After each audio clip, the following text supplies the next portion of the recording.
옛날 어느 산골 마을에 늦가을 바람이 스산하게 불어와 나뭇가지에 매달린 마지막 잎새들을 힘없이 떨구던 때였습니다. 사방이 높은 산으로 둘러싸여 있어 해가 일찍 지고 밤이 긴 이곳은 버들골이라 불리는 작은 마을이었는데 겉으로 보기에는 평화롭고 고즈넉한 풍경을 자아내고 있었으나 그 속내를 들여다보면 사람들의 한숨이 깊게 배어 있는 곳이었습니다. 추수가 끝나 들판에는 볏짚이 쌓여 있어야 마땅했으나 이상하게도 들판은 텅 비어 있었고 마을 어귀에 서 있는 장승조차 쓸쓸한 표정으로 오가는 이를 맞이하고 있었습니다. 마을 사람들은 저마다 입을 굳게 다문 채 땅만 보고 걸었으며 아이들의 웃음소리마저 끊긴 지 오래되어 마을 전체에는 무거운 침묵만이 감돌고 있었습니다. 이 적막한 마을 입구에 갓끈이 낡고 도포자락이 해진 한 선비가 지팡이를 짚고 천천히 걸어 들어오고 있었으니 그는 겉보기에는 영락없는 가난한 나그네였으나 실은 백성들의 진짜 삶을 살피러 궁을 나온 임금님이었습니다. 왕은 화려한 골룡포 대신 무명옷을 입고 기름진 수라상 대신 거친 주먹밥을 먹으며 나라 곳곳을 다니던 중이었습니다. 조정에 올라오는 상소문에는 이 마을이 풍년이 들어 백성들이 태평성대를 누리고 있다고 적혀 있었으나 왕이 직접 눈으로 확인한 풍경은 글 속의 세상과는 너무나도 달랐기에 그의 미간은 찌푸려질 수밖에 없었습니다. 찬바람이 옷깃을 파고드는 것보다 백성들의 파리한 얼굴을 마주하는 것이 왕의 마음을 더 시리게 만들었습니다. 왕은 마을 어귀에 자리 잡은 허름한 주막으로 발걸음을 옮겼는데 그곳은 다 쓰러져가는 초가집 한 채가 겨우 비바람을 맞고 서 있는 형국이었습니다. 문 앞에는 빛바랜 주막 깃발만이 바람에 펄럭이며 이곳이 나그네가 쉴 곳임을 알리고 있었고 안에서는 희미한 호롱불빛이 새어나오고 있었습니다. 왕이 인기척을 내며 주인을 찾자 부엌에서 허리가 굽은 노파가 행주 치마에 손을 닦으며 조심스럽게 마당으로 나왔습니다. 주막 할멈은 남루한 차림의 선비를 위아래로 훑어보더니 돈이 없어 보이는 손님이라 짐작하면서도 추운 날씨에 찾아온 이를 내치지 못하고 따뜻한 아랫목을 내어주겠다며 방으로 안내했습니다. 왕은 할멈의 투박하지만 정겨운 배려에 마음이 놓여 짐을 풀고 방 안에 앉아 온몸을 녹이기 시작했습니다. 주막 할멈이 내어온 저녁상은 보리밥 한 덩이와 묽게 끓인 시래기국 그리고 짠지 몇 조각이 전부였으나 왕에게는 그 어떤 진수성찬보다 귀하게 느껴졌습니다. 김이 모락모락 나는 국물을 한 숟가락 떠넘기자 뱃속까지 따뜻한 기운이 퍼지며 하루 종일 걸어 쌓인 피로가 조금은 풀리는 듯했습니다. 왕은 숟가락을 내려놓으며 슬며시 할멈에게 말을 건네었는데 올해 농사는 어떠했는지 그리고 마을 분위기가 왜 이리도 가라앉아 있는지를 묻는 질문이었습니다. 할멈은 갑작스러운 나그네의 질문에 흠칫 놀라며 주위를 두리번거리더니 목소리를 낮추어 농사는 하늘이 도와 풍년이었으나 사람이 걷어가는 것이 무서워 흉년이나 다름없다는 알 수 없는 말을 남기고는 황급히 부엌으로 사라졌습니다. 왕은 할멈의 말 속에 뼈가 있음을 직감하고 밤이 깊도록 잠을 이루지 못한 채 방 안에 앉아 생각에 잠겼습니다. 창호지 문 너머로 들려오는 바람 소리는 마치 누군가가 억울함을 호소하며 우는 소리처럼 들렸고 문풍지가 떨리는 소리조차 왕의 마음을 불안하게 만들었습니다. 그는 관아에서 올라온 보고서가 거짓임을 확신하게 되었고 이 마을에 도사리고 있는 어두운 그림자의 실체를 반드시 밝혀내리라 다짐했습니다. 밤은 점점 깊어 삼경이 지났을 무렵 왕은 조용히 신발을 신고 밖으로 나와 마을 안쪽을 향해 걸음을 옮겼습니다. 달빛조차 구름에 가려 어둑한 밤길을 걸으며 왕은 백성들이 곤히 잠들어 있어야 할 시간에 깨어있는 집이 있는지 살폈습니다. 마을 안쪽으로 조금 더 들어가자 담장이 반쯤 무너져 내린 작은 초가집 한 채가 눈에 들어왔는데 그곳에서 희미한 불빛과 함께 도란도란 이야기하는 소리가 들려왔습니다. 왕은 발소리를 죽이고 담장 너머로 귀를 기울였는데 그곳에는 돌석이라는 이름의 건실한 청년과 병든 노무가 살고 있었습니다. 방 안에서는 콜록거리는 기침 소리가 끊이질 않았고 돌석은 어머니의 등을 두드리며 내일 관아 사람들이 들이닥치기 전에 남은 곡식을 어떻게든 숨겨야 한다고 걱정스럽게 말하고 있었습니다. 어머니는 아들의 손을 꼭 잡으며 약값으로 쓸 돈은 빼앗겨도 좋으니 당장 먹을 양식만이라도 지켜야 한다며 눈물 섞인 목소리로 애원했습니다. 돌석은 한숨을 깊게 내쉬며 자리에서 일어나 방구석에 놓인 낡은 뒤줄을 열어보았지만 그 안에는 쥐가 파먹다 남은 쌀 몇 줌만이 바닥을 보이고 있을 뿐이었습니다. 그는 어머니가 보지 못하게 얼른 뚜껑을 닫으며 걱정하지 말라고 큰 소리 쳤지만 그의 목소리 끝은 가늘게 떨리고 있었습니다. 왕은 담장 밖에서 이 모든 대화를 들으며 주먹을 불끈 쥐었는데 백성을 지켜야 할 관아가 도리어 백성의 생존을 위협하는 도적이 되어 있다는 사실에 분노가 치밀어 올랐기 때문입니다. 돌석은 마당으로 나와 집동 뒤에 작은 항아리를 묻고 흙을 덮으며 이것만이라도 무사하기를 비는 간절한 기도를 올리고 있었습니다. 그때 돌석의 집 대문 밖에서 인기척이 느껴지자 돌석은 화들짝 놀라며 흙투성이 손을 등 뒤로 감추고 경계하는 눈빛을 보였습니다. 다행히 지나가는 바람 소리였음을 확인하고 안도의 한숨을 내쉬었으나 그의 가슴은 여전히 콩닥거리고 있었습니다. 왕은 어둠 속에 몸을 숨긴 채 돌석의 불안한 행동을 지켜보며 내일 날이 밝으면 무슨 일이 벌어질지 예감할 수 있었습니다. 탐관오리들이 마을을 휩쓸고 지나갈 것이라는 할멈의 말이 떠올랐고 돌석이 지키고자 하는 저 작은 항아리가 내일 어떤 운명을 맞이할지 생각하니 가슴이 답답해져 왔습니다. 왕은 돌석이 방으로 들어가 불을 끄고 눕는 것을 확인한 뒤에야 다시 발길을 돌려 주막으로 향했습니다. 돌아오는 길에 왕은 마을 곳곳에 붙어 있는 방을 보게 되었는데 그곳에는 원님의 생신 잔치를 위해 각 집마다 특산물을 바치라는 강압적인 명령이 적혀 있었습니다. 심지어 정해진 양을 채우지 못할 경우 엄벌에 처하겠다는 위협적인 문구까지 덧붙여져 있어 백성들이 왜 그리도 두려움에 떨었는지 단번에 이해할 수 있었습니다. 왕은 찢어진 방, 벽보를 손으로 쓸어내리며 자신이 궁궐 안에서 편안하게 지내는 동안 백성들은 이토록 가혹한 수탈에 시달리고 있었다는 자책감에 고개를 들 수 없었습니다. 차가운 새벽 이슬이 왕의 어깨를 적셨지만 그의 마음속에서 타오르는 정의감은 더욱 뜨거워지고 있었습니다. 다시 주막으로 돌아온 왕은 방에 누워 천장을 바라보며 내일 아침이 오기를 기다렸습니다. 잠시 눈을 붙이려 했으나 돌석의 어머니가 내뱉던 고통스러운 기침 소리와 돌석의 절박한 눈빛이 눈앞에 아른거려 쉽게 잠들 수 없었습니다. 옆방에서는 주막 할멈도 잠을 이루지 못하는지 뒤척이는 소리가 들려왔고 가끔씩 긴 한숨 소리가 벽을 타고 넘어왔습니다. 마을 전체가 다가올 아침을 두려워하며 숨죽이고 있는 이 밤. 오직 왕만이 깨어 내일의 폭풍을 막아설 준비를 하고 있었습니다.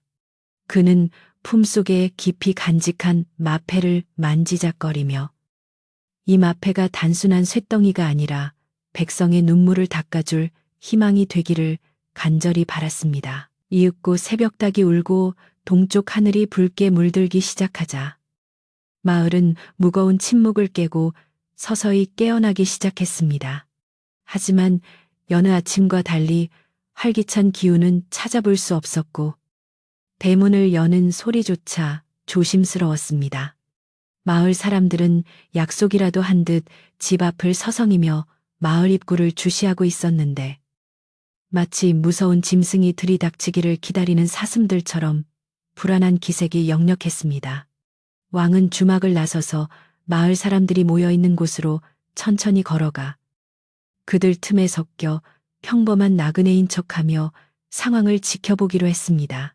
사람들 사이에서는 원님의 부하들이 올 시간이 되었다며 수군거리는 소리가 들렸고 몇몇 아낙네들은 아이들을 집 안으로 들여보내며 문을 걸어 잠갔습니다. 돌석도 어머니를 부축하고 나와 마당 한가운데 서 있었는데 그의 얼굴은 어젯밤보다 더욱 헬쑥해져 있었지만 눈빛만은 결연하게 빛나고 있었습니다. 그는 집동 뒤에 숨겨둔 항아리가 들키지 않기를 바라며 관아 사람들이 제발 그냥 지나가 주기만을 바라는 마음으로 대문을 바라보고 있었습니다. 왕은 멀찌감치 서서 돌석의 모습을 지켜보며 오늘 벌어질 일이 결코 순탄치 않을 것임을 직감했습니다. 그때 멀리서 요란한 꽹과리 소리와 함께 먼지를 일으키며 한 무리의 사람들이 마을로 들어오는 것이 보였습니다. 앞장선 이는 관아의 이방이었고 그 뒤로 몽둥이를 든 포졸들이 위압적인 자세로 따르고 있었습니다. 그들은 마치 점령군처럼 당당하게 마을길을 걸어오며 길가에 놓인 항아리를 발로 차거나 널어놓은 곡식을 짓밟으며 행패를 부리기 시작했습니다. 마을 사람들은 그들의 기세에 눌려 찍소리도 못하고 길을 터주었으며 이방은 거드름을 피우며 마을 한가운데 서서 큰 소리로 원님의 명령을 낭독하기 시작했습니다. 그의 목소리는 마을의 정적을 깨고 날카롭게 울려 퍼졌습니다. 왕은 가챙을 눌러쓰고 군중 뒤편에서 이 모든 광경을 지켜보고 있었는데 이방의 거만한 태도와 포졸들의 무례한 행동 하나하나를 눈에 새겨두었습니다. 이방은 명단을 펼쳐들고 집집마다 돌아다니며 세금을 걷기 시작했는데 정해진 양보다 훨씬 많은 것을 요구하며 내놓지 않으면 집을 뒤져서라도 찾아내겠다고 으름장을 놓았습니다. 첫 번째 집에서 쌀독을 통째로 들고 나오는 포졸들을 보며 노인이 바짓가랑이를 잡고 매달렸지만 그들은 매정하게 노인을 밀쳐내고 다음 집으로 향했습니다. 왕의 주먹은 부들부들 떨렸지만 아직은 때가 아니라는 생각에 꾹 참으며 그들의 행렬을 뒤따랐습니다. 이제 이방과 포졸들의 발걸음이 돌석의 집 앞을 향하고 있었습니다. 돌석은 대문 앞을 막아서며 긴장한 표정으로 그들을 노려보았고 이방은 비열한 웃음을 흘리며 돌석에게 다가갔습니다. 마을 사람들은 모두 숨을 죽인 채 이 광경을 지켜보았고 왕 역시 인파를 해치고 조금 더 가까이 다가가 상황을 예의주시했습니다. 바람이 불어와 돌석의 머리카락을 헝클어뜨렸고 마당에 서 있는 앙상한 감나무 가지가 스산하게 흔들렸습니다. 과연 돌석은 탐욕스러운 이들의 손에서 마지막 남은 양식을 지켜낼 수 있을지, 그리고 지켜보는 왕은 언제쯤 나설 것인지. 마을에는 폭풍전야의 긴장감이 최고조에 달하고 있었습니다. 이방이 거드름을 피우며 돌석의 집 마당으로 들어서자 마치 굶주린 늑대가 양떼 속에 뛰어든 것 같은 살벌한 기운이 감돌았습니다. 이방은 뒷짐을 진 채 마당 구석구석을 훑어보았는데 그의 눈은 가난한 살림살이 속에서도 돈이 될 만한 것을 찾아내려는 탐욕으로 번들거리고 있었습니다. 돌석은 떨리는 몸을 억지로 진정시키며 이방 앞을 가로막고 섰으나 이방은 그런 돌석을 투명 인간 취급하며 콧방귀를 낄 뿐이었습니다. 마당 한편에 쌓아둔 뎃감 더미와 부엌 입구에 놓인 깨진 독들이 이방의 눈에는 그저 치워버려야 할 쓰레기처럼 보였는지 그는 지팡이로 툭툭 치며 불쾌한 심기를 드러냈습니다. 사또 나으리의 생신 잔치에 올릴 진상품을 거들어 왔는데 이 집 꼴을 보니 먼지만 풀풀 날리는구나. 이방의 비아냥거리는 목소리가 마당에 울려 퍼지자 돌석은 무릎을 꿇고 애원하듯 매달렸습니다. 나리, 보시다시피 저희 집은 당장 끼니 때울 곡식도 없는 형편입니다. 제발 이번만은 넘어가 주십시오. 내년 농사를 지어 갚겠습니다. 돌석의 절박한 목소리에도 아랑곳하지 않고 이방은 부채를 펼쳐들고 코를 막는 신협을 하며 가난한 냄새가 진동을 한다고 모욕적인 언사를 서슴지 않았습니다. 그때 뒤따라 들어온 포졸들이 신발을 신은 채 마루 위로 성큼성큼 올라가 방문을 벌컥 열어젖혔습니다. 방 안에서 들려오던 노모의 기침 소리가 더욱 거칠어졌고 놀란 노모가 천만 눈으로 낯선 사내들을 올려다보았습니다. 포졸들은 방 안을 휘젓으며 이불을 들추고 옷가지를 밖으로 내던지기 시작했는데 그 모습이 마치 도적대와 다를 바가 없었습니다.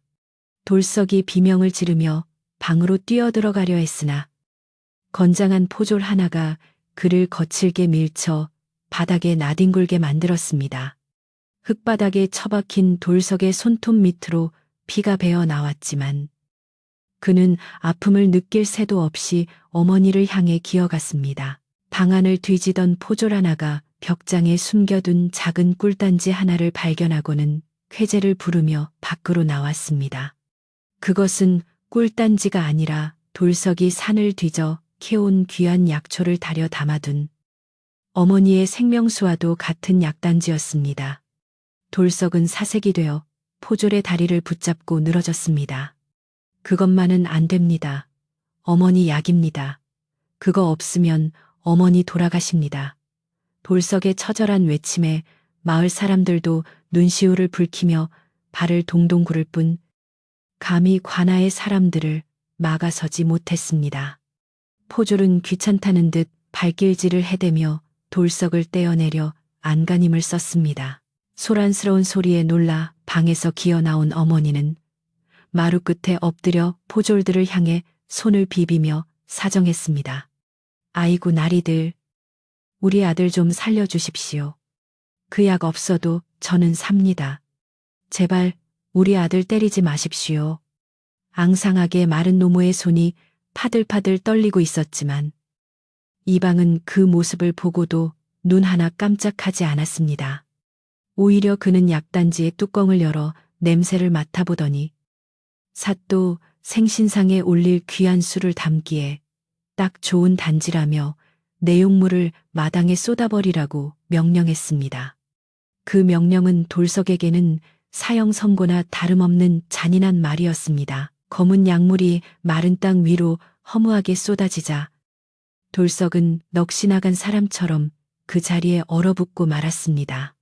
한 방울, 두 방울 모으기 위해 험한 산을 헤매던 시간들이 순식간에 흙 속으로 스며들어 사라지는 것을 보며 돌석의 가슴도 무너져 내렸습니다. 이방은 빈단지를 챙겨들고 만족스러운 미소를 지으며 이제 숨겨둔 곡식을 내놓으라고 으름장을 놓았습니다. 집안을 샅샅이 뒤져도 쌀 한 톨 나오지 않자 그들의 눈길은 마당 구석에 어설프게 덮인 흙더미로 향했습니다. 돌석이 어젯밤 간신히 숨겨둔 시감자가 묻혀있는 곳이었습니다. 눈치 빠른 포졸들이 쇠스랑을 들고 흙더미를 파헤치기 시작하자 돌석은 다시 한번 이성을 잃고 달려들었습니다. 안 됩니다. 그거 없으면 내년 농사 못 짓습니다. 우리 식구 다 굶어 죽으라는 말입니까? 하지만 장정 여럿을 당해낼 재간이 없는 돌석은 다시 바닥에 내동댕이 쳐졌고 흙 속에서는 굵은 시감자가 담긴 항아리가 모습을 드러냈습니다. 그것은 돌석 내 가족이 겨울을 나고 내년 봄에 다시 희망을 심을 수 있는 유일한 미천이었습니다. 포졸들은 흙 묻은 감자를 보며 킬킬거렸고 이방은 이것으로 감자전을 부치면 별미겠다고 입맛을 다셨습니다. 이 참담한 광경을 지켜보던 군중 속에서 더 이상 참지 못한 나그네 차림의 왕이 앞으로 나섰습니다. 그는 비록 남루한 옷을 입고 있었지만 그 걸음걸이에는 범접할 수 없는 위엄이 서려 있었습니다. 왕은 이방 앞을 막아서며 났지만 단호한 목소리로 말했습니다. 멈추시오. 백성의 고열을 짜내어 잔치를 벌이는 것이 어찌 관리의 도리라 하겠소. 저 약은 병든 어미의 목숨 줄이고 저 감자는 내년 농사의 씨앗이오. 그것마저 빼앗아가면 이들은 어찌 살란 말이오. 왕의 목소리는 크지 않았으나 소란스럽던 마당을 일순간 침묵하게 만들 만큼 힘이 있었습니다. 이방은 갑자기 나타난 낯선 선비를 쏘아보며 어이없다는 듯 헛웃음을 터뜨렸습니다. 내 놈은 어디서 굴러먹던 갯벼닥이냐. 감히 관아의 일에 참견을 해. 이방은 왕의 낡은 갓과 해진 옷을 가리키며 조롱 섞인 말을 내뱉었습니다. 보아하니 과거에 낙방하고 얻어먹으러 다니는 새님 같은데 목숨이 아깝거든 썩 물러가라. 아니면 내 놈도 저놈처럼 곤장을 맞고 싶으냐. 포졸들이 몽둥이를 고쳐쥐며 왕을 애워싸자 마을 사람들은 웅성거리며 선비가 다칠까봐 걱정스러운 눈빛을 보냈습니다. 왕은 포졸들의 위협에도 눈 하나 깜짝하지 않고 이방을 똑바로 응시하며 말을 이었습니다. 나라의 녹을 먹는 자가 백성을 보살피기는커녕 도적질을 일삼으니 이것이 임금님의 뜻이오. 아니면 자네들 사또의 뜻이오. 왕의 눈빛에서 뿜어져 나오는 서늘한 기운의 이방은 순간적으로 뒷걸음질을 쳤으나 곧 자신의 권위를 세우기 위해 더욱 표독스럽게 소리쳤습니다. 이놈이 미쳤구나. 감히 사또 나으리를 들먹거려. 여봐라. 이 미친 선비를 당장 끌어내라. 이방의 고함 소리에 포졸들이 달려들어 왕의 팔을 거칠게 잡아 끌었습니다. 왕은 저항하지 않고 그들의 손에 떠밀려 나갔지만 그 과정에서 갓이 벗겨지고 도포 자락이 찢어지는 수모를 겪었습니다. 흙바닥에 넘어진 왕을 보며 이방과 포졸들은 배를 잡고 웃어댔습니다. 꼴 좋다. 선비 체면에 흙바닥이 웬 말이냐. 썩 꺼지지 않으면 옥에 가두겠다. 마을 노인 한 명이 황급히 달려나와 왕을 부축하며 이방에게 굽신거렸습니다. 나리, 이분이 타지에서 와서 물정을 몰라 그럽니다. 한 번만 용서해 주십시오. 노인의 간청 덕분에 왕은 더 큰 화를 면할 수 있었지만 그의 마음속에서는 활활 타오르는 분노가 걷잡을 수 없이 커지고 있었습니다. 결국 이방과 포졸들은 시감자 항아리와 빈 약단지 그리고 부엌에 있던 숟가락 몽둥이까지 모조리 챙겨들고 유유히 사라졌습니다. 그들이 휩쓸고 지나간 자리는 마치 태풍이 지나간 듯 처참했습니다. 마당에는 깨진 독 조각과 쏟아진 약물이 어지럽게 널려 있었고 짓밟힌 울타리는 힘없이 누워 있었습니다. 멀어지는 꽹과리 소리는 돌성내 가족의 울음소리를 조롱하는 듯했고 마을 사람들은 그 뒷모습을 보며 땅을 치고 통곡했습니다. 힘없는 백성이 겪어야 하는 서름이 뼈저리게 느껴지는 순간이었습니다. 돌석은 텅 빈 마당에 주저앉아 쏟아진 약물이 스며든 흙을 움켜쥐고 오열했습니다. 어머니, 죄송합니다. 못난 아들이라 약 한 첩 지키지 못했습니다. 그의 눈물은 흙 위로 뚝뚝 떨어져 검게 얼룩졌고 그 모습을 지켜보는 노모는 아들의 등을 쓸어내리며 말없이 눈물만 흘렸습니다. 아니다. 돌서가. 네가 무사하면 됐다. 산입에 거미줄 치겠느냐. 울지 마라. 내 새끼. 하지만 모자의 위로는 서로의 가슴을 더욱 아프게 할 뿐. 닥쳐올 겨울의 추위와 배고픔을 해결해 주지는 못했습니다. 왕은 마을 사람들의 부축을 받으며 일어섰지만 온니 찢은 흙을 털어낼 생각조차 하지 않았습니다. 그의 시선은 넋을 잃고 앉아있는 돌석 모자에게 고정되어 있었습니다. 자신이 다스리는 나라에서 자신의 백성이 관리들에게 유린당하는 꼴을 직접 목격한 왕의 심정은 참담함을 넘어 참을 수 없는 분노로 들끓었습니다. 그는 주먹을 꽉 쥐어 손톱이 살을 파고들 정도였으나 표정만은 차갑게 가라앉혀 감정을 숨겼습니다. 지금 당장 신분을 밝히고 저들을 벌하고 싶었으나 더 큰 악의 뿌리를 뽑기 위해 꾹 참아야만 했습니다. 왕은 조용히 돌석에게 다가가 떨고 있는 어깨에 손을 올렸습니다. 이복의 젊은이, 눈물을 거두게. 자네의 효심과 억울함은 하늘이 다 보고 있을 걸세. 잃어버린 것은 반드시 다시 찾을 날이 올 것이니 너무 상심하지 말게나. 왕의 따뜻한 위로의 돌석은 퉁퉁 부은 눈을 들어 낯선 선비를 바라보았습니다. 비록 행색은 초라했으나 그 눈빛만은 마치 자애로운 아버지처럼 깊고 따뜻하여 돌석은 알 수 없는 위안을 느꼈습니다. 왕은 품속에서 주먹밥 한 덩이를 꺼내 슬며시 돌석의 손에 쥐어주며 어머니께 드리라고 속삭였습니다. 마을 사람들은 하나둘씩 흩어지며 각자의 집으로 돌아갔지만 그들의 발걸음은 천근만근 무거웠습니다. 오늘 돌석네 집에서 일어난 일이 내일은 자신의 집에서 일어날 수도 있다는 공포가 그들을 짓눌렀기 때문입니다. 주막으로 돌아온 왕은 방 안에 앉아 벼루에 먹을 갈기 시작했습니다. 먹이 갈리는 소리가 방 안의 정막을 깨고 규칙적으로 들려왔는데 그것은 마치 죄 지은 자들을 심판하기 위해 칼을 가는 소리처럼 서늘하게 느껴졌습니다. 왕은 하얀 종이 위에 붓을 들어 무언가를 적어 내려갔고 그의 붓 끝에는 서리빨 같은 기백이 서려 있었습니다. 저녁이 되자 관아 쪽 하늘은 환하게 밝아오기 시작했습니다. 원님의 생신 잔치를 준비하느라 수많은 등불을 켰기 때문인데 그 불빛은 굶주린 마을의 어둠과 극명한 대조를 이루며 백성들의 마음을 더욱 비참하게 만들었습니다. 바람결에 실려오는 기름진 음식 냄새와 흥겨운 음악 소리가 주막까지 전해지자 왕은 붓을 놓고 자리에서 일어났습니다. 이제 때가 되었습니다. 백성의 눈물을 술안주 삼아 즐기는 저 탐과 놀이들을 향해 왕은 준엄한 심판을 내리기 위해 다시 각끈을 단단히 메었습니다.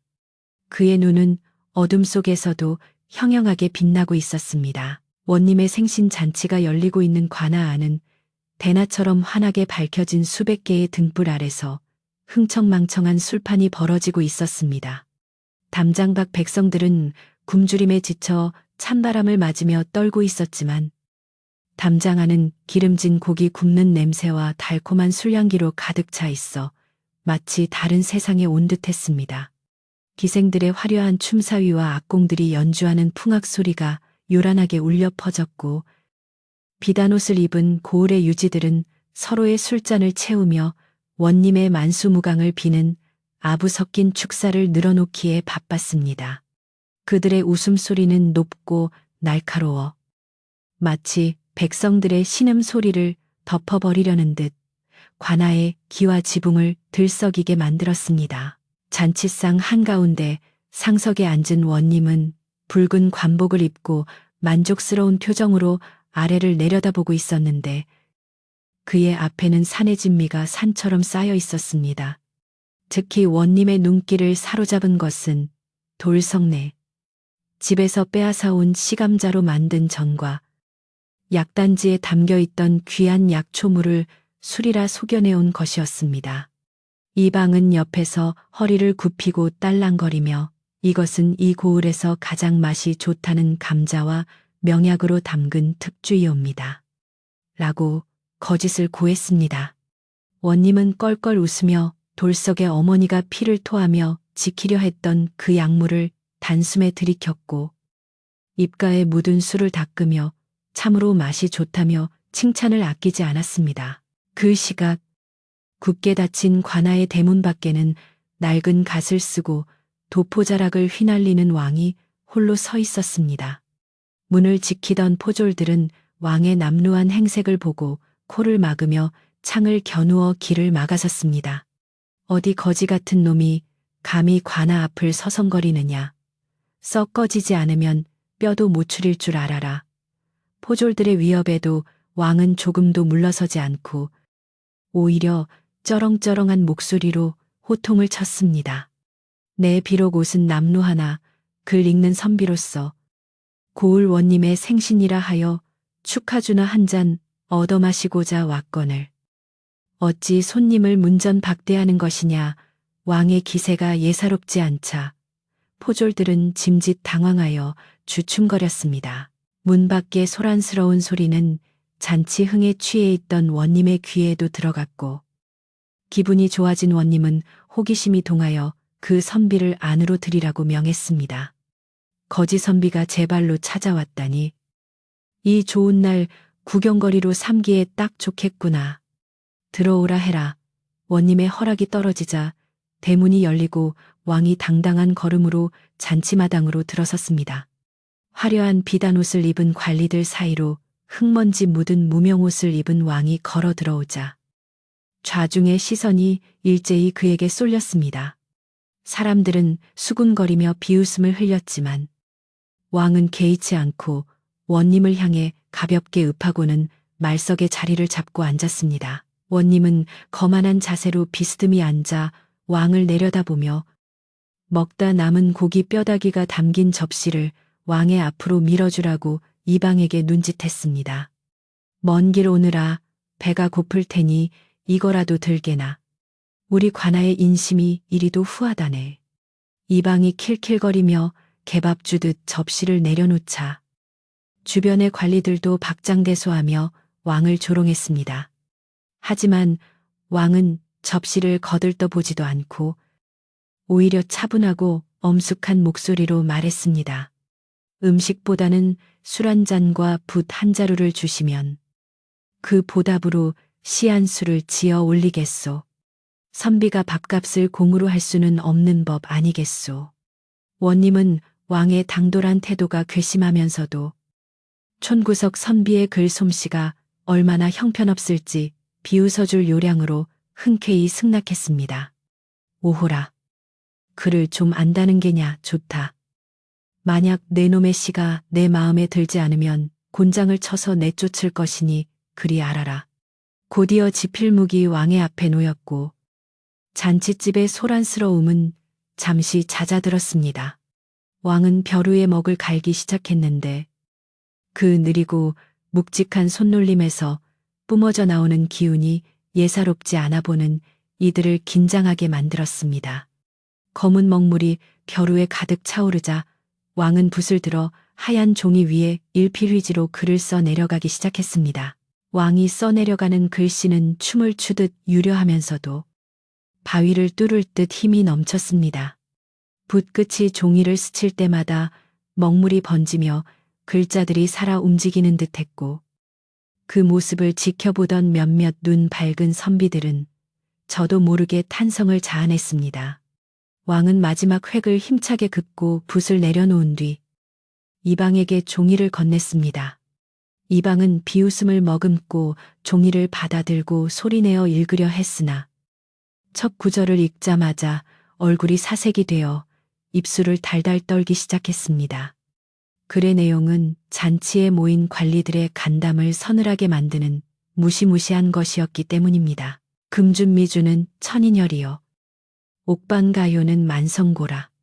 이방이 떨리는 목소리로 겨우 읽어 내려가자 잔치마당에는 찬물을 끼얹은 듯 정적이 감돌았습니다. 금 술잔의 향기로운 술은 천백성의 피여. 옥쟁반의 맛있는 안주는 만백성의 기름이라. 라는 뜻의 시구절은 정확히 지금 이 자리에 있는 탐관오리들의 죄를 꿰뚫고 있었습니다. 이어지는 구절. 촉누락시 민누락이여. 가성고쳐 원성고라. 촛불 눈물 떨어질 때 백성 눈물 떨어지고 노랫소리 높은 곳에 원망소리 높다. 는 대목에 이르자 흥겨웠던 풍악소리는 완전히 멈추고 관리들의 얼굴은 흑빛으로 변해갔습니다. 원님은 술잔을 쥐고 있던 손을 부들부들 떨며 얼굴이 불그락푸르락해지더니 급기야 술상을 발로 차며 벌떡 일어났습니다. 이놈 내 놈이 정녕 죽고 싶어 환장을 했구나. 이것이 감히 어디라고 이런 불경한 글을 짓는단 말이냐. 원님의 고함 소리에 놀란 기생들은 비명을 지르며 물러났고 포졸들은 창을 들고 왕을 포위하며 좁혀 들어왔습니다. 잔치마당은 순식간에 아수라장이 되었고 살기 등등한 고함 소리가 난무했습니다. 하지만 왕은 그 혼란 속에서도 태산처럼 앉아 원님을 노려보며 입가에 서늘한 미소를 띠고 있었습니다. 네 이놈 내 너를 당장 능지처참하여 성문 앞에 매달 것이다. 여봐라. 저 역적놈을 당장 끌어내려라. 원님이 길길이 날뛰며 명령하자 이방과 포졸들이 왕을 덮치려 달려들었습니다. 바로 그 순간 왕은 자리에서 벌떡 일어나며 품속에 감춰두었던 것을 꺼내 높이 쳐들었습니다. 수십 개의 촛불빛을 받아 번쩍이는 둥근 쇳덩어리. 바로 말이 5마리 그려진 마패였습니다. 황금빛으로 빛나는 마패가 어둠을 가르자 달려들던 포졸들은 눈이 부신 듯 멈칫하며 뒷걸음질을 쳤습니다. 암행어사 출두야 왕을 호위하기 위해 미리 잠복해 있던 역졸들이 담장을 넘고 대문을 부수며 들이닥쳤고 그들의 우렁찬 함성 소리가 관아를 뒤흔들었습니다. 상감마마의 어명을 받들라라는 외침과 함께 왕은 갓을 벗어던지고 숨겨두었던 용안을 드러냈습니다. 비록 골룡포를 입지 않았으나 그에게서 뿜어져 나오는 제왕의 위엄은 감히 누구도 범접할 수 없는 것이었습니다. 원님과 관리들은 그제야 눈앞의 선비가 단순한 암행어사가 아니라 구중궁궐에 계셔야 할 임금님이라는 사실을 깨닫고 혼비백산하여 바닥에 머리를 박았습니다. 전하주, 죽여주시옵소서.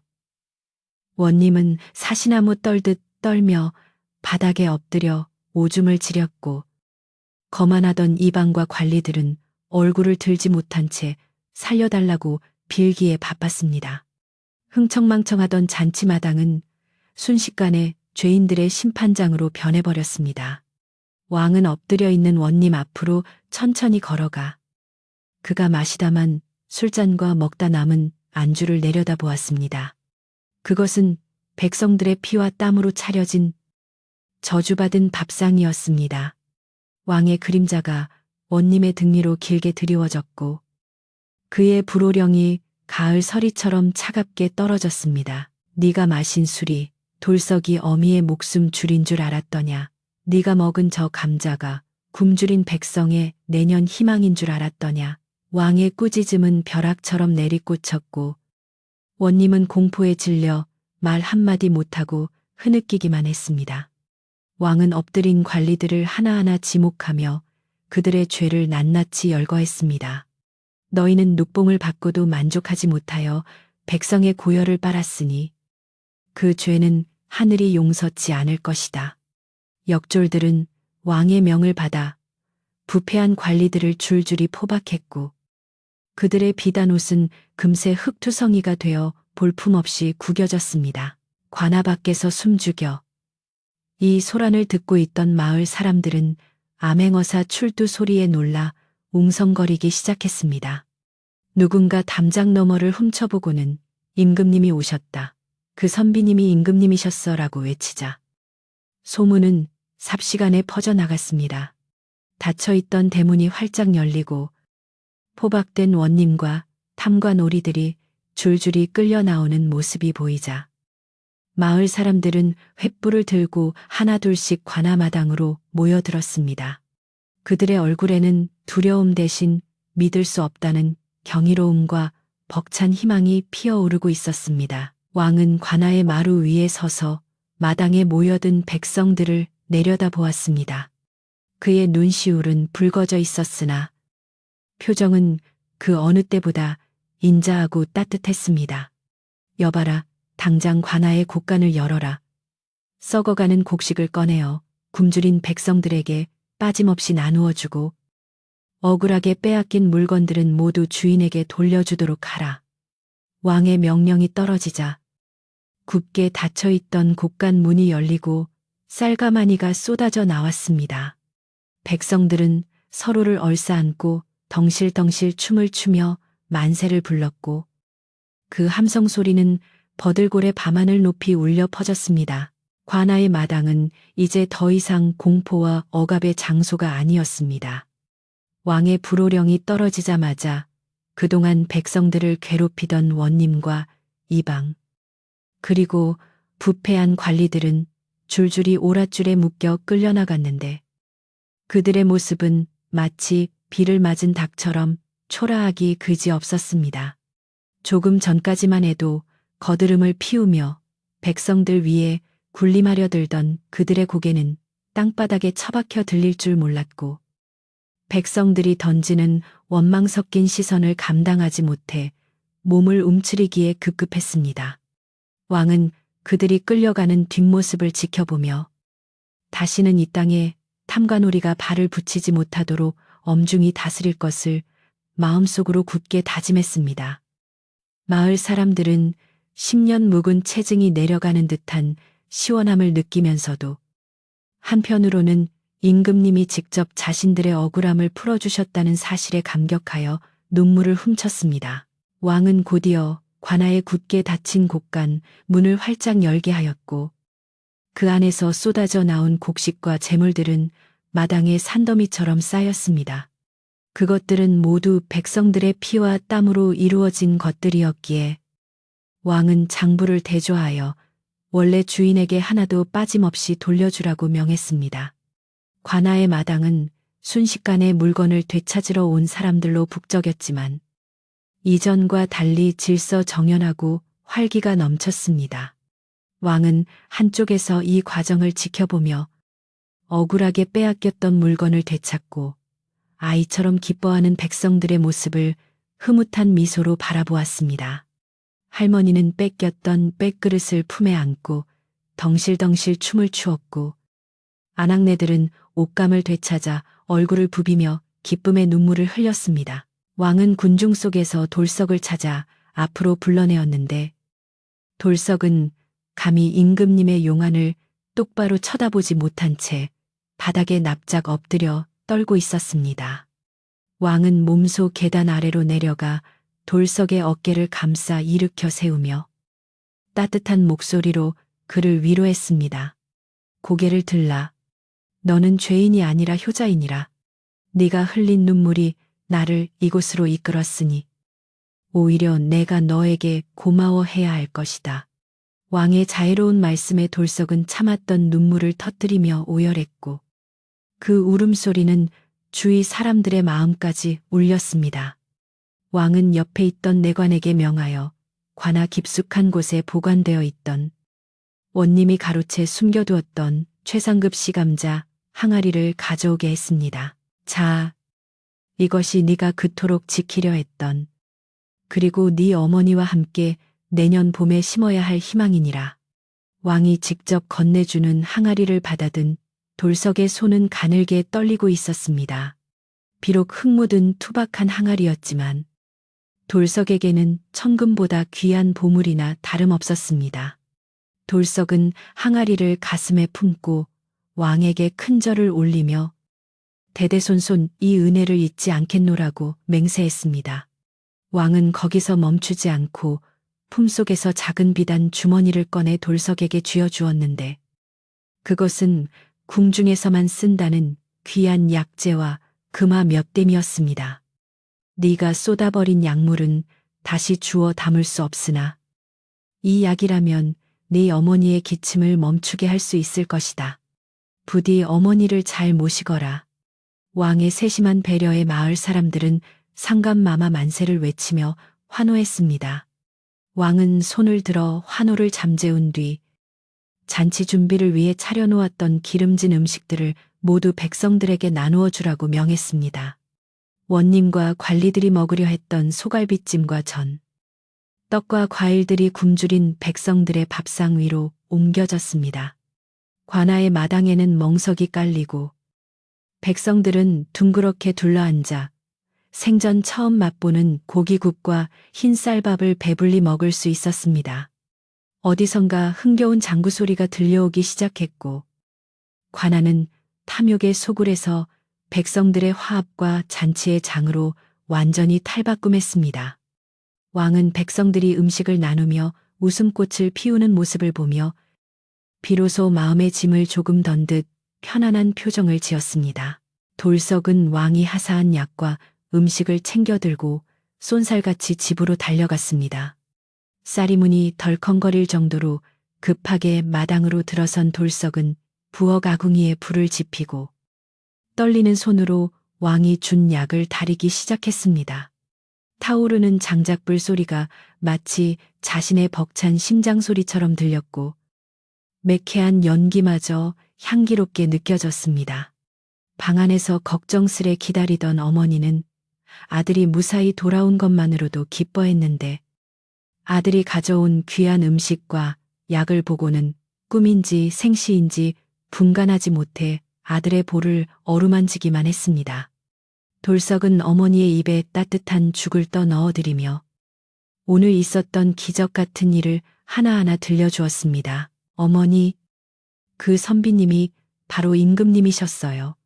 우리 집 마당에 오셨던 그분이 나라님이셨다고요. 돌석의 말에 어머니는 놀란 눈을 크게 뜨며 누추한 곳에 귀한 분을 모셨다며 방문을 향해 절을 올렸습니다. 따뜻한 음식이 들어가고 귀한 약 기운이 퍼지자 어머니의 창백했던 얼굴에는 서서히 혈색이 돌아왔고 거칠던 기침 소리도 잦아들었습니다. 돌석은 어머니가 편안하게 잠드는 모습을 지켜보며 방구석에 놓인 씨감자 항아리를 흐뭇하게 바라보았습니다. 이제 겨울 추위도 내년 봄의 보릿고개도 두렵지 않았습니다. 집 안 가득 채워진 온기는 단순한 불기운이 아니라 왕이 전해준 희망의 온기였습니다. 어느덧 밤이 깊어 새벽이 다가오고 있었고 관아 마당의 잔치도 서서히 마무리되어 가고 있었습니다. 배를 채운 마을 사람들은 하나둘씩 집으로 돌아가며 평생 잊지 못할 오늘 밤의 이야기를 나누느라 여념이 없었습니다. 왕은 소란스러운 환송을 원치 않았기에 사람들이 흩어지는 틈을 타 조용히 마을을 떠날 채비를 했습니다. 주막 할멈은 떠나는 왕의 소매를 붙잡으며 누추한 곳에서 고생만 하시다 가신다며 눈물로 보찜을 싸드렸습니다. 왕은 할멈의 거친 손을 잡으며 할멈의 시래기국 맛은 궁궐의 어떤 진수성찬보다 따뜻했네. 오래오래 건강하게 사시게 라는 말을 남기고 미소를 지었습니다. 왕이 마을 어귀를 나설 때 소식을 들은 돌석이 뒤늦게 달려나와 왕의 앞을 막아섰습니다. 돌석은 숨을 헐떡이며 왕 앞에 엎드려 큰 절을 올렸습니다. 전하, 이 은혜를 어찌 다 갚겠습니까? 부디 가시는 길 평안하시옵소서. 왕은 돌석을 일으켜 세우며 밤하늘에 떠있는 밝은 달을 가리켰습니다. 저 달이 차오르고 기울기를 반복하듯 세상사도 어려움이 있으면 좋은 날이 오는 법이다. 네가 지킨 것은 감자 몇 알이 아니라 백성의 정직한 땀과 효심이었다. 나는 그것을 보았으니 더 바랄 것이 없다. 왕은 돌석의 어깨를 2번 두드려주고는 수행원 몇 명만을 대동한 채 안개 낀 산길 속으로 걸어 들어갔습니다. 왕의 뒷모습이 어둠 속으로 완전히 사라질 때까지 돌석은 그 자리에 못 박힌 듯 서 있었습니다. 새벽바람이 차가웠지만 왕이 남기고 간 온기 때문인지 전혀 춥게 느껴지지 않았습니다. 멀리서 닭 울음소리가 들려오며 동쪽 하늘이 푸르스름하게 밝아오기 시작했습니다. 돌석은 가벼운 발걸음으로 집으로 돌아왔고 마을의 집집마다 굴뚝에서는 아침을 짓는 하얀 연기가 평화롭게 피어오르고 있었습니다. 어제까지만 해도 한숨과 눈물로 얼룩졌던 풍경이 이제는 고요하고 평온한 아침의 정경으로 바뀌어 있었습니다. 버들골 마을에 진정한 평화가 찾아온 것입니다. 집으로 돌아온 돌석은 어머니가 곤히 잠든 아랫목 옆에 몸을 뉘었습니다. 긴장이 풀리자 밀려오는 졸음을 이길 수 없었습니다. 그는 따뜻한 방바닥에 등을 대고 천장을 바라보며 문득 어제 뺏길 뻔했던 감자들이 밭에서 무럭무럭 자라나는 꿈을 꾸는 듯 했습니다. 어머니의 숨소리는 더 이상 거칠지 않고 평온했으며 문풍지 떠는 소리조차 자장가처럼 들려왔습니다. 돌석은 입가에 옅은 미소를 띤 채 스르르 눈을 감았습니다. 그의 꿈속에서는 임금님의 인자한 미소와 함께 황금빛으로 물든 풍요로운 들판이 끝없이 펼쳐지고 있었습니다. 그 후로도 오랫동안 버들골 마을 사람들은 가을밤이 되면 아이들에게 이 이야기를 들려주곤 했습니다. 바람이 불어와 나뭇잎을 흔드는 밤이면 사람들은 혹시나 임금님이 다시 오시지 않을까 하여 대문을 조금 열어두기도 했습니다. 하지만 왕은 다시 오지 않았고 대신 관아에는 청렴한 원님이 새로 부임하여 백성들을 살뜰히 보살폈습니다. 돌석 내 마당에는 감자꽃이 흐드러지게 피어났고 어머니의 건강도 나날이 좋아져 웃음소리가 담장을 넘었습니다. 왕이 다녀간 그날의 기적은 전설이 되어 마을 사람들의 마음속에 영원히 꺼지지 않는 등불로 남았습니다. 이제 이야기가 끝났습니다. 버들골 마을에 찾아온 평화처럼 여러분의 마음에도 근심 걱정이 사라지고 따뜻한 평온함이 깃들기를 바랍니다. 돌석이 따뜻한 아랫목에서 단잠에 빠져들었듯이 여러분도 이제 무거운 짐을 내려놓고 깊고 편안한 잠을 청해 보십시오. 세상의 모든 소란함은 물러가고 오직 고요한 밤의 위로만이 여러분의 곁을 지킬 것입니다. 오늘 밤은 달빛도 여러분의 창가를 비추며 좋은 꿈을 꾸라고 속삭여 줄 것입니다. 안녕히 주무십시오. 손님. 준비한 이야기는 사부를 끝으로 모두 매듭지어졌습니다. 임금님의 지혜와 돌석의 효심 덕분에 버들골 마을에는 더 이상 눈물 흘리는 사람이 없게 되었고 집집마다 따뜻한 저녁 연기가 피어오르는 평화로운 풍경으로 이야기가 마무리되었습니다. 이제 밤이 깊어 등잔불의 기름도 다하였습니다. 이야기 속 마을 사람들처럼 손님께서도 모든 근심과 걱정을 내려놓으시고 편안하고 깊은 잠에 드시기를 바랍니다. 오늘 밤은 달빛도 창가에 머물며 고운 꿈을 꾸시라고 속삭여 줄 것입니다. 안녕히 주무십시오. 이야기 완결. 새로운 제목을 주시면 새 이야기를 들려드리겠습니다.